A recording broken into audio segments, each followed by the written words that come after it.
vâng ạ. Bên những lời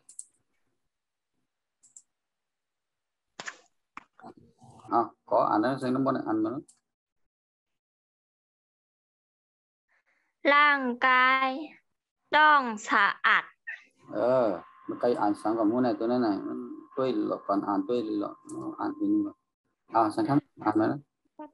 ร่างกายต้องสะอาด นั่นแหละไม่เอกก็หันรู้นะ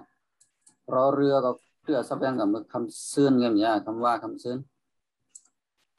นะรอเรือเนี่ยเรือซับยังก่อนไงแล้วก็ไม่เอกนี่นำตัวลีสังคำรอเรือเนี่ยเป็นตัวอย่างเป็นเสียงนะรอเรือเป็นเสียงนะเสียงแต้มนั่นแหละนะเสียงแต้มนั่นเพราะมันไปป้องว่าเวลาจะนั้นน่ะอ่างก็มีหอหีบก็มีเนี่ยมันเป็นมันได้ออกเสียงยังเดี๋ยวมีไม่เอกเป็นอย่างนั้นออกเสียงยังฮะออกเสียงจำหน้าพี่มันก็ทำออกเสียงยังมันก็ทำเราเสียต้องอะไรพวกนั้นเลยที่สุดอันนั้นก็สังคมอันนั้นนั่นร่างกายต้องสะอาด นั่นน่ะตัวนั้นคุณเนี่ยยังหยิบมองเหรอก็หมอนั่นน่ะแต่หมอนี่แค่เลยว่าเรื่องนี้หมอมันดูว่าก็เลยเจ้าโค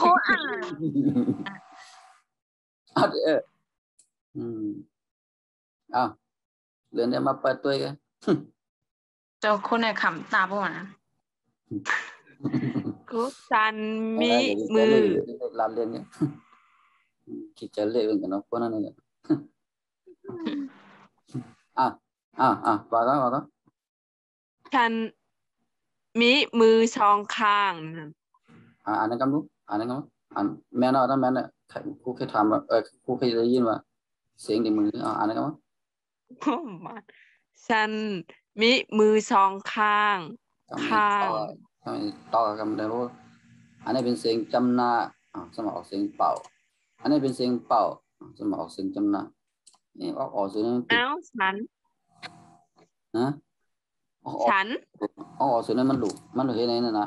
หลุดต้องหูตั้งจริงฉันนะกูไม่ใจông cậu sinh tâm na chăn làm gì cái này săn làm gì săn thì sao cho chỉnh là sinh cái này cho chỉnh cái bên sinh bỏ má thành không cho chỉnh cái bên sinh cái này sinh bảo sinh bảo nghe nữa coi cả mưa mình chẳng quaเป็นจุ่มของมันมันจะว่าเสียงกลางเสียงสูงเสียงต่ำนี่แหละมันเป็นเสียงอย่างนั้นมันอยู่ในจุ่มแล้วน่ะมันมี3จุ่มอยู่ในเสียงแถวกลางคู่เสียง11ตัวแถวกลางใช่ไหมเราย้ำซ้อนว่าเสียงแถวกลางทำยังไงนู้เสียงอย่างก็เหมือนตั้งเหมือนอย่างก็ตรงอยู่ใน11ตัวคู่ไอ้ก็บอกมาเลยเสียงอย่างไรท่านพูดจะเลยไปตอบด้วยนะคุณบอกว่ามันอยู่ในแถวไรหนึ่งใจกะ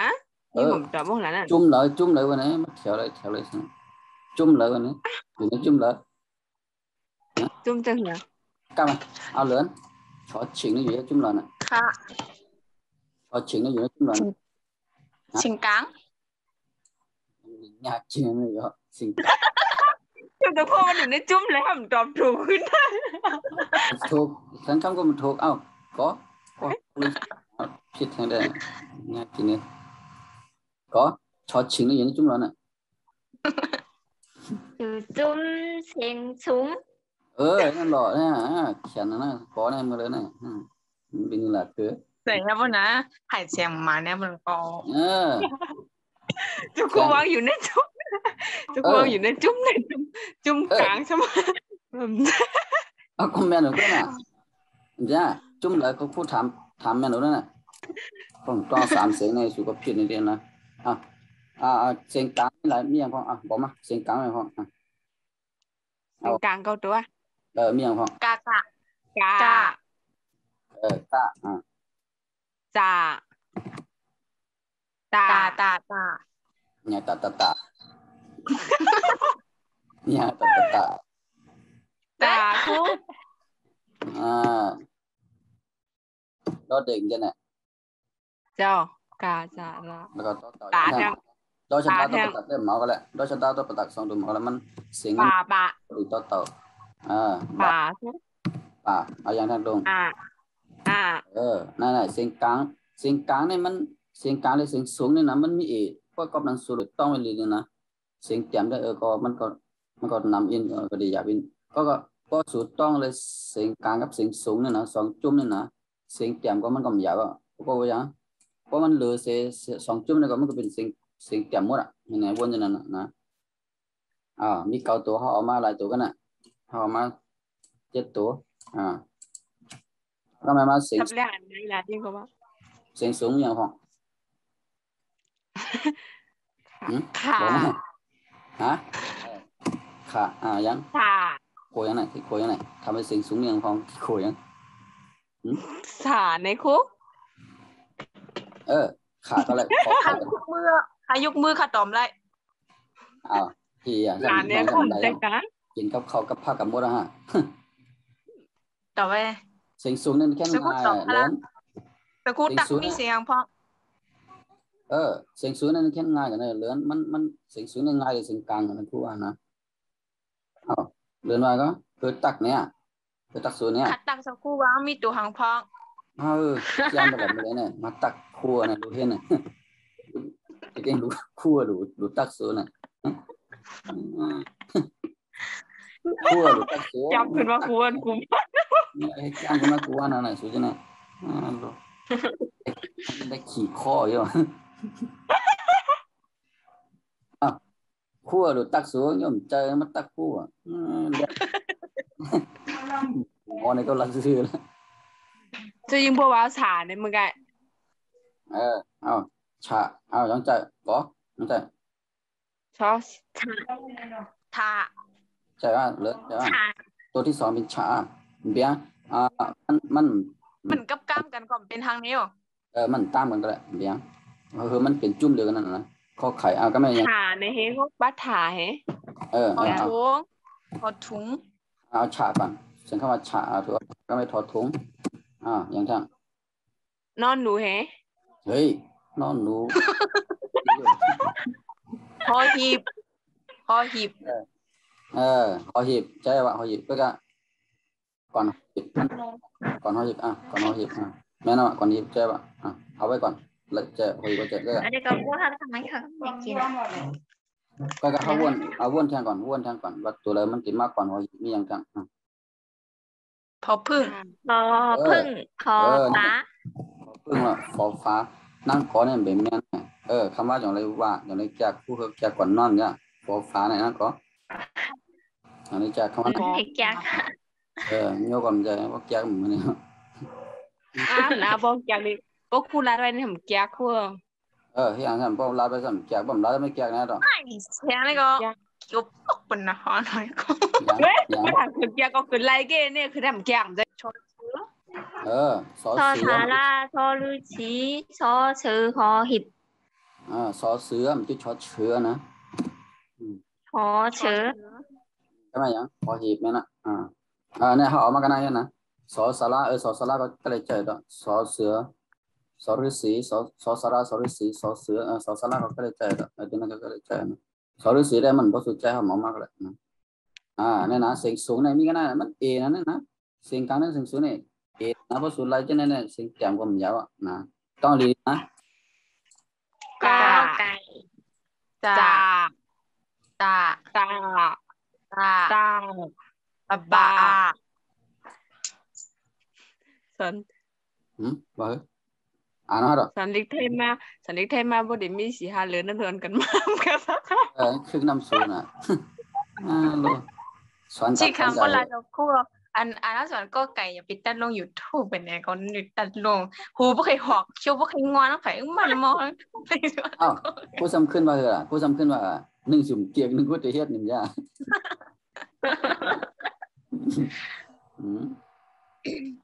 ต้องไปนะอ่าง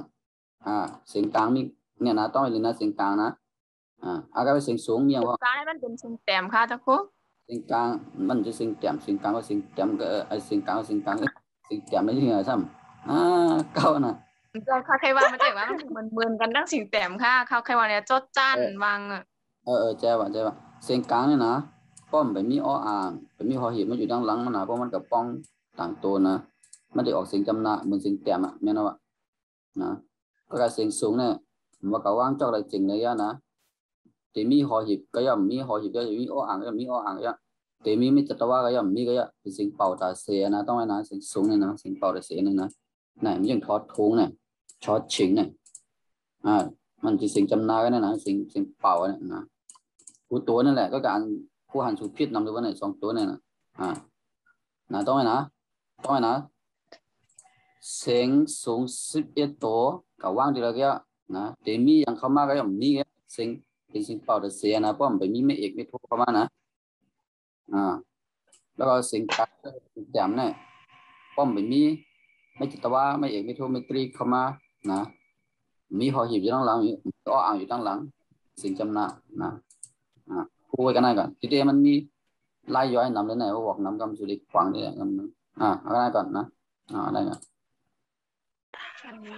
ดูคุณเลยก็ยิ่งด้วยนะหมดเขายำด้วยตาไวอินฉันก็มาในหนังแล้วกับบุรีความกันเรื่องความกันหมอที่อันน่ะสังคมว่าชั้นเนี่ยกับตัวเจิงมาจังใจในเจิงน่ะนะเขาเล่นเสียงกันได้ที่มันมีช็อตชิงในเพราะเขาได้อ่านมันถูกแล้วมันถูกได้มันชั้นนั่นแหละเลื่อนอ่านนะเลื่อนตัวรู้เหตุนาเนาะประดันผีดูผีพายตัวอ่านอยากจะเพื่อนเนี่ย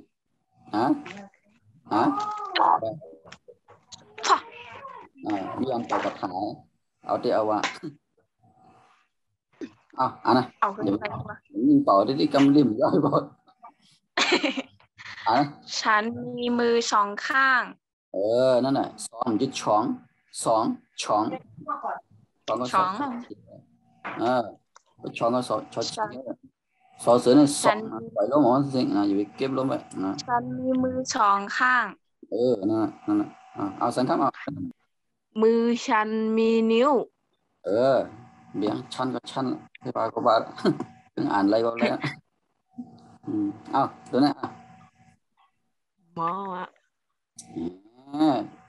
หมอนั่นน่ะถึงให้อ่านหมอที่เป็นสิ่งแจ่ม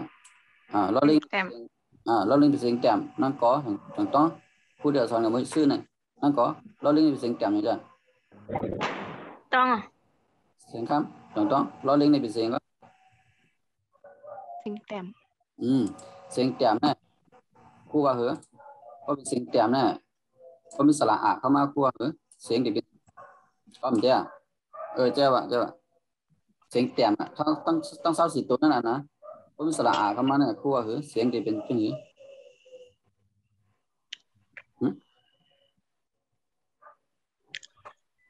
เสียงจำใจนั่นหรอก็เสียงจำเตอร์ใช่ไหมเสียงแต้มเศร้า4 ตัวนะเนี่ยนะว่ามีสระเข้ามาจากไหนเนี่ยมันเป็นเสียงแต้มมันเป็นเสียงเตอร์นะก็กะอ้ออ่างนะมีอ้ออ่างมีหอหีบอยู่ตั้งหลังมาเดี๋ยวจะเลยเนี่ยรอเรื่องเดี๋ยวนี้นะหอหีบมาวางเดี๋ยวนี้ให้หนุ่มย่าอันนี้ลายเนี่ยเสียงเป็นเสียงเตอร์เลยเสียงเดียวว่าเนี่ยเลื่อนเพราะเป็นยังไงเสียงเดียวว่าเนี่ยเมื่อไกลคู่เมื่อไกลคู่ป้อมมีหอหีบมีอ้ออ่างอยู่ตั้งหลังเนี่ยเสียงแต้มเศร้า4แล้วพอสระมาใส่เสียงเตอร์นะก็กะพอหอหีบมาอยู่ตั้งหลังอย่างนั้นเนี่ยเสียงเดียวว่าอ่านดูนะเสียงละนั่นน่ะละมันเป็นเสียงยากหน่อยก็มันว่าไว้ละนั่นนะสังครับอ่านดูนะมีหอหีบตั้งหลังอ่านแล้วก็อ่านนะละอ่านเนี่ยกินเงียบนั่นละนั่นน่ะก็ไม่คู่เดียวหอหีบออกสังครับอ่านมาแล้วอ่านเลยละนั่นแหละต้องไปดีต่อโจสุดปานละอ่านมาได้เท่านั้นโอเคทองดูน้องในก็จ่องแม่นั่นยิ่งวัง แม้นะว่ามันผิดตัวในกลางเนี่ย ข้างล่า5 นิ้วนั่นแหละนะ จากไหนก็มีว่ะกำไทยเนี่ย เอาก็เป็นความลายเขาเป็นความของเขาก็มีอีกอย่างหลากหลายกันมันต้องเป็นความเขากันนะหิมหลากหลายคูล่าอันปัง ข้างละเนี่ยก็หนึ่งข้างนั่นน่ะมันเป็นความลาดของเปิ้นน่ะเดี๋ยวว่าหนึ่งข้างนั่นน่ะข้างละเนี่ยก็ผมว่าหนึ่งข้างนั่นน่ะมันจะมันหนึ่งข้างก็เลยมันก็ข้างละก็เลยมันความลาดมันมีหลายเมี่ยงตามใต้ก็มีหลายเมี่ยงกันรู้นี่อันนี้เมี่ยงเนี่ยมีทางนำเลยนะกันหนึ่งข้างแต่ละข้างข้างละหนึ่งข้างเนี่ยเป็นติดปองเหมือนกันหมดนะนี่กำเด็ดกำนี้มันจะมีกันนายแค่ไหนมีนำข้างละนี่บอกว่าอย่างบอกว่าหนึ่งข้างนะติดปองนะกำในติดปองบอกหนึ่งข้างนะก็ไม่เอาด้านคล้องแต่ละข้างนะแล้วก็บอกว่าหนึ่งข้างกันนั่นนะมันพูดว่าทางกำทางคล้องว่าก็เห็นป่ะพูดว่าก็ข้างละแต่ละข้างแล้วก็หนึ่งข้างตัวเดียวกันนั่นแหละหนึ่งข้างนั่นแหละตัวเดียวกันนั่นแหละก็บอกว่าหนึ่งข้างนั่นแหละนี่นะเนี่ยที่อย่างที่เด้นะมันมีกันนะไงความลาดมันมีน้ำมันมีหลายเยอะปกติปองมันเป็นอันเดียวกันนะต้องเสียแล้วนะข้างละก็บอกว่าหนึ่งข้างแต่ละข้างก็บอกว่าหนึ่งข้างก็บอกว่าหนึ่งข้างที่ปองมันมีหลายเยอะนะมันหลายเยอะนะกำเขานั่นแหละกำเขาลาเป็นหลายเยอะเหมือนกันนะในต้องเสียทั้งหมดนั้นบอกว่าหนึ่งข้างก็ดีว่าที่เด้ก็ต้องสามข้อเนี่ยนะผมว่าหนึ่งครั้งนั่นน่ะหนึ่งอันนี้บอกว่าหนึ่งนั่นผมต้องเหมือนกันในคู่ว่าผมต้องนอนหนูเนี่ยนอนหนูเป็นเสียงน่ะถามนางกองนะก็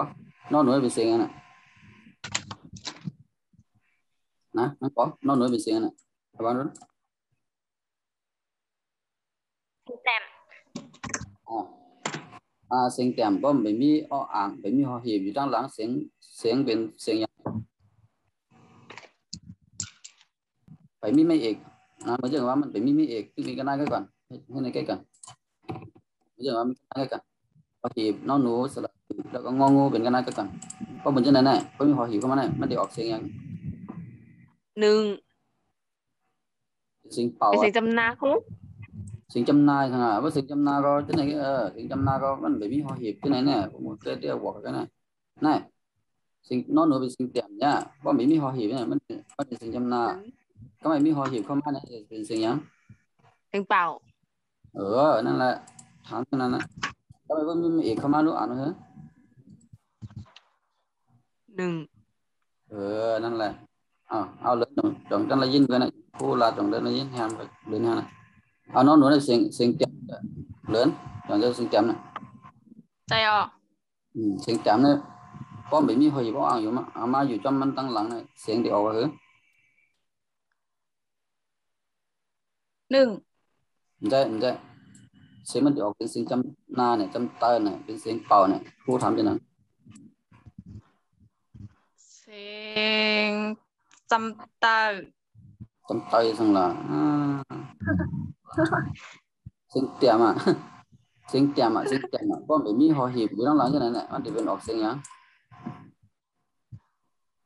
ออกเสียงจำนะเป็นเสียงเป่านะเย็นเป็นเสียงเป่านะก็การมันก็ติดกูดตรงกันนะก็เป็นเนี่ยก็เป็นกอไก่เป็นดอเด็กเป็นบอใบไม้นะก็สามตัวนี้มาเพียดนี่มันจะเสียงเป่ากันนะเป็นเสียงยักษ์นะต้องนะก็มีหอหีบอยู่ตั้งหลังเสียงแต้มทั้ง4ตัวเนี่ยนะก็มีหอหีบอยู่ตั้งหลังใช่ไหมเนี่ยก็เอาก็ไก่เอาบอใบไม้เอาดอเด็กมาเป็นตัวเพียดมันนะมันจะเป็นเสียงยักษ์อันนั้นเบี้ยเพราะอ่านกันเที่ยงอย่างก็ติดไล่กันเพราะอันนี้ครูสับเลียงไว้กันนะก็คือมันเลยพูดไว้อีก็ยังดีนะแล้วนะถูกต้องแล้วนะอะไรดิมันเลยดีไล่จังก็ไม่ถึงอ่านมาแล้วสังคมอ่านมาแล้วข้างล่า5 นิ้วไม่โทษน่ะอ่านตั้งกี่ปีแล้วนิ้ว เอาเลื่อนมาดูนิ้วนะนิ้วเอากอดูนิ้วนิ้วนั่นแหละฝึกออกเสียงมันปีๆหรอนะเพราะเมื่อที่ไหนก็ฝึกออกเสียงปีๆเพราะกันลาต่อเพื่อนมันก็ติดย้ำนั่นฝึกอย่างนั้นหมดเลยอันจะทำมันเมียนเขาก็ฝึกนะเอาก็ไหมตัวนั้นเอาสังข้างนิ้วมือฉันอิ่มบอกว่าเบียร์บอกว่าที่เราต้องพิจารณาไปเอาอ่านไปทั้งกันนิ้วอ่านไปทั้งกันนิ้วมือฉันมีเล็บแข็งเนี่ยเสียงยังน่ะเขาไข่นี่เสียงยังเป็นถึงจำหน้าเนี่ยเสียงจำนายตังที่เราลาอะไรมึงกันนะเอาก็เสียงเขาไข่เขาไข่เป็นเสียงยังก็เขาไข่เสียง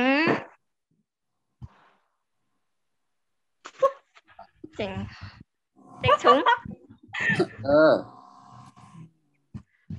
สังคมอ่านมาอ่านน้องเสียงนะเมื่อไรเดี๋ยวมีวันนั่นวะยังวันที่จะพูดทับกดตับปั๊บกำเริบเลยวะเดี๋ยวมีวันนั่นวะเนาะถามปุ๊บก็ปั๊บในกำเริบได้ขึ้นใจนั่งเลยนี่นิ้วมือฉันมีเล็บอะไรแข็งเนี่ยนั่นแหละมันออกเสียงยังนั้นด้วยมันแข้งแล้วคอควายเสียงทำนายเอาตรงนั้นถ้าเล็บฉันยาวแม่ก็ตัดนั่นแหละนะจนฉันและท่านบอกฉันว่าเอาตรงนั้นมาเป็นเสียงอะไรบอกมั้งเสียงแต้มค่ะครูว่าเอาเสียงแต้มเลยครูว่าเหรอป้อมแบบมีแบบมีหอหีบวางอยู่ตั้งหลังจังไหนน่ะครูว่าเหรอเป็นเสียงจำนะออกเสียงเป่าใช่ไหมท่านมือแล้วตาดกุตัวเนี่ยมันซุ้มพยายามนำนะพยายามมันมีเองอ่านมามันจะต้องก่อนนะคือหัวเป็นไม่เอกก็แล้วนะอันนี้รู้ไหมยังไม่โทรค่ะไม่โทรในแต่มันจะต่อนะนั่นแหละหวกเลยกันเดือนไม่โทรในจันเสียงยังไงแต่น่ะเสียงจำได้ค่ะเนี่ยไม่โทรในอยู่จ่อเลยจริงเลยกันนะจันเสียงจำได้มิวเลยกันนะต้องเลยนะอันนี้รู้ไม่ยังเป็นห้องไม่ยังไม่ตรีในจันเสียงยังเสียงจำได้แต่ว่าเอาเลยใจซับเลี้ยงอินรู้นั่งกอมันตาถ้าก่อนหมดจะเลี้ยงไว้เหมือนเสียงจะคู่วางนะคะละจะคู่วาตั้งหนำไม่ได้ที่หัวจำวางแล้วมันจะบอกว่าเสียงไม่โทษเดียวยาวเสียงในดิสทานในการตกฟังเสียงมันติดป๊อดเสียงมันติดว่าไว้เนี่ยในรู้มาอย่างน่ะไม่จัดตาว่าไม่จัดว่าในจันเสียงยังแทงเป่าถึงแล้วนะเว้ยไหนถึงอ่านถึงแล้วถึงไหนมั้ยอ่านแล้วคนไปจริงอ่านได้เดียวละจงปองใจคู่ว่าก็เลยหมอนั่นนึงแค่อ่านน้ำนะไม่อย่างนั่งเหลือน่ะพุ่มปันอ่านนะหมอเราคุยกันนี่ขำตาตัวครูน่ะเจ็บเนี้ยก็อะไรที่ปันอ่านเจ็บเนี้ยนั่นมันจีบเนี่ยมันก็ผิดอยู่เนี่ยมันก็ต้องว่าครูซับแรงตัวนี้มันจีบสังคมทำไมเหมือนตั้งยิ่งเมื่อยิ่งหวานตั้งคุมมาใจยิ่งมาหังกันใจกำจะมีเสียงคำอ่านมันให้ผิดกำสี่อันด้วยกันทำกันนะสี่อันนี้เป็นต้นเสียงนะเป็นต้นเสียงนะมันจะมีอย่างไม่เอกไม่โทไม่ตรีไม่จัตวาแล้วก็มันจะมีไม่อะไรอย่างไม่เห็นอากาศนะไม่เห็นอากาศต้องนะไม่นักนะนี่อย่างไม่อย่างช่างนาวามาทั้ง3 ก้อนตั้งทั้ง3 ก้อนนี่อย่างไม่กันละไม่แต่คู่ไม่แต่คู่ไม่ย้ำมุกตัวเลยมาตั้งลงไม่ติดคู่กับไม่ย้ำมุกเนี่ยเลยมาตั้ง ไม่ยำบกมังตัง เรียนบอกว่าติดคุกมาตั้งเราไม่ยำบอกมาตั้งเพราะฉะนั้นสุ่มเพี้ยนมาติดคุกก็เร็วกันนั่นสุยไปกันลาดเป็นนะว่าสุเพี้ยนมาติดเร็วกันนั่นนี่นะก็สุเพี้ยนมาติดคุกก็เร็วกันอย่าไปลาดเปิ้นนะไม่เอ ไม่โทร โอ ไม่ตะลี ไม่ตะลีไม่จัต ไม่ วา ตะวา ไม่หัน นะ อา ไม่ กา หั ศ นหน้ากังลา ไม่กะลัน กำลังไม่ยำโม โมก แต่กู้ ที่สับแรงนะครับนะอันนั้นแหละก็ไก่ก็บ่เป็นไม้แล้วนะเนี่ยอันว่ากบนะก็เป็นจอจานก็เป็นจบนะดอเด็กก็ดบตก็ตบอ้ออ่างก็อบนี่นะต้องไหมนะ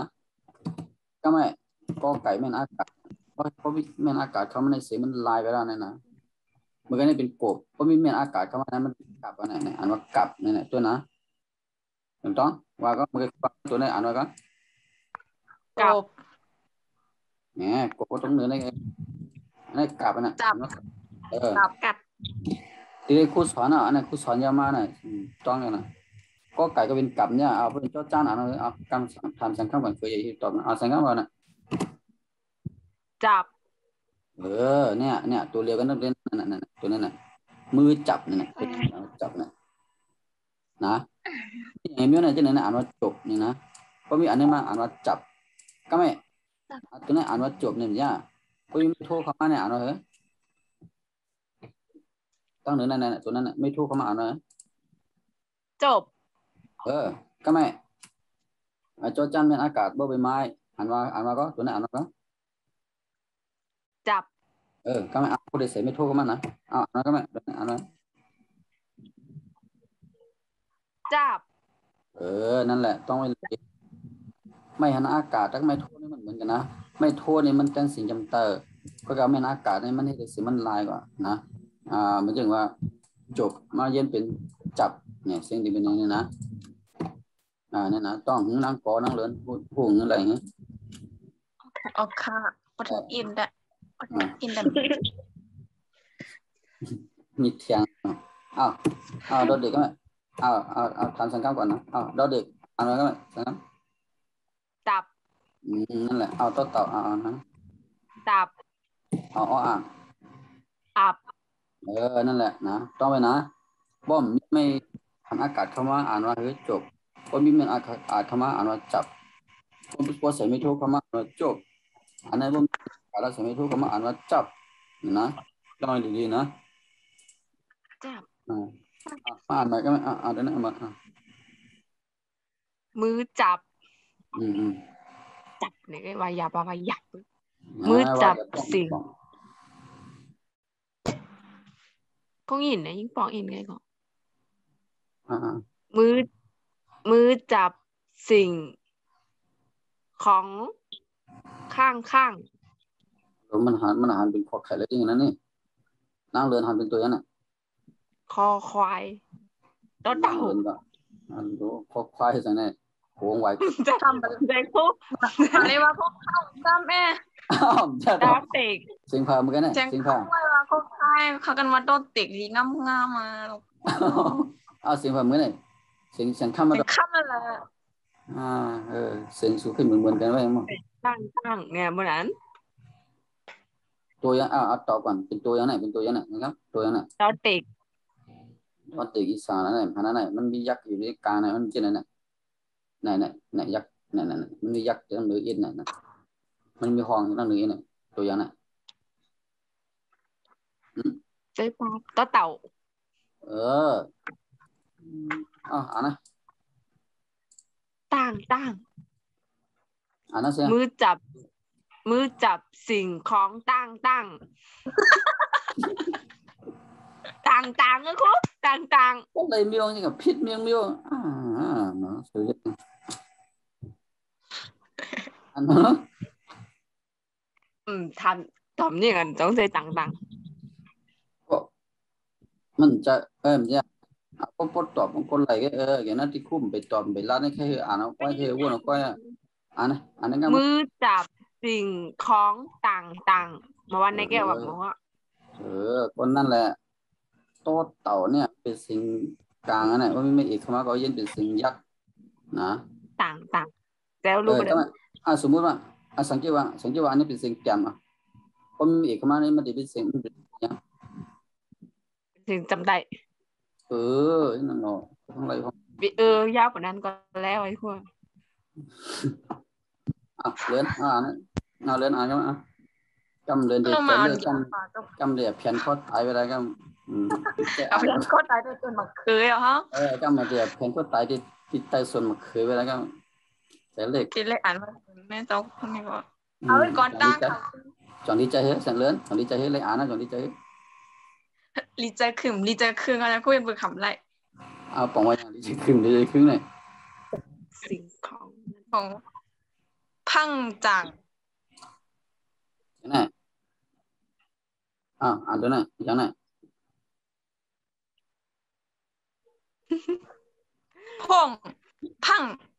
พังอย่างละเป็นอากาศมีเป็นอากาศก็อย่างว่าพังบอกว่ามันมีเป็นอากาศปะเนี่ยก็นั่นเลยพังพังอีกสังละอ่านตัวนี้ก่อนเอาตัวนี้วันนี้ตั้งหนึ่งนะเอาตัวนี้อ่านไว้ก็จำนั่นหนูอ่านไว้นะโจรสิ่งจำนาเนี่ยมันมีสิ่งเปล่าไงก็จำโจรแล้วมันคือสิ่งว่าโจรโจรน่ะมันคือสิ่งโจรนี่น่ะละอ่านนั่นเหมือนกันนั่นน่ะก็จำนั่นหนูอ่านว่าโจรจ้ะอันนั้นมันลายตัวบีกับลายตัวแคทไงละอ่านเหมือนกันนั่นตั้งหนึ่งเนี่ยละอ่านเหมือนกันโจรเนี่ยมันตัวสองเสียงจ้ะเพราะมันตัวนั้นรู้ตัวลายเสียงนั่นละอ่านก็เหมือนกันนั่นน่ะตัวสองเสียงโกงออกโกงจ้ะใช่เพราะเป็นพอพึ่งนู้นอ่านเลยพงนั่นแหละแกกันนั้นนะ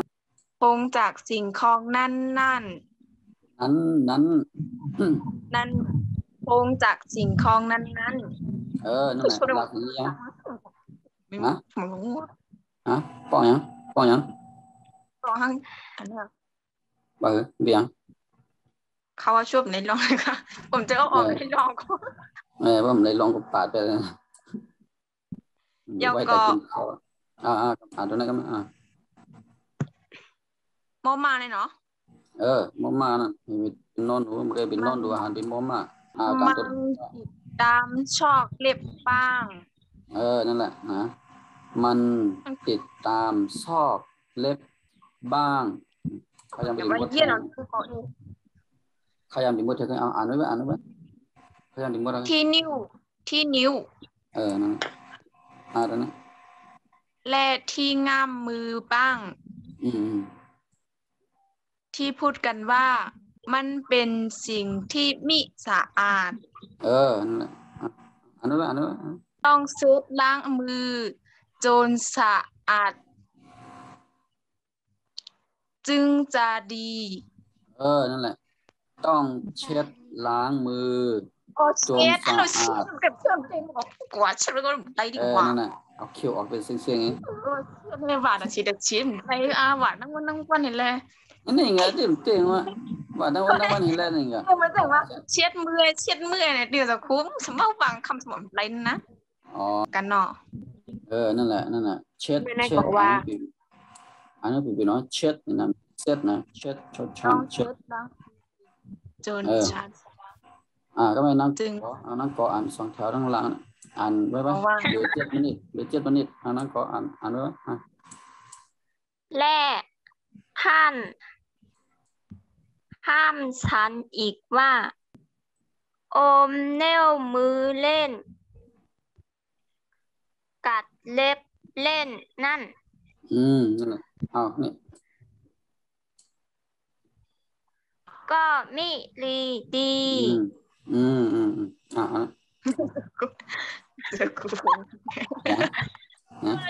นั่งเล่นคุยขึ้นเล็บจำดีที่ว่าจำก่อนวางก็สมบูรณ์ว่ากับฮอตมึงแหลมหัวดีว่าจริงจำดีที่ว่าจริงนั่งเล่นที่มือแรกที่เล็บจะติดที่ปากแล่ลงสู่ท้องแล้วเจ็บเอาคำนะข ขี้มือและขี้เล็บจะติดที่ปากและลงสู่ท้องแล้วเจ็บแล้วเจ็บ พยายามหมดอะไรตอนนี้ผมเรียนตักกันนะปรับนั่งโปนะตอนนะ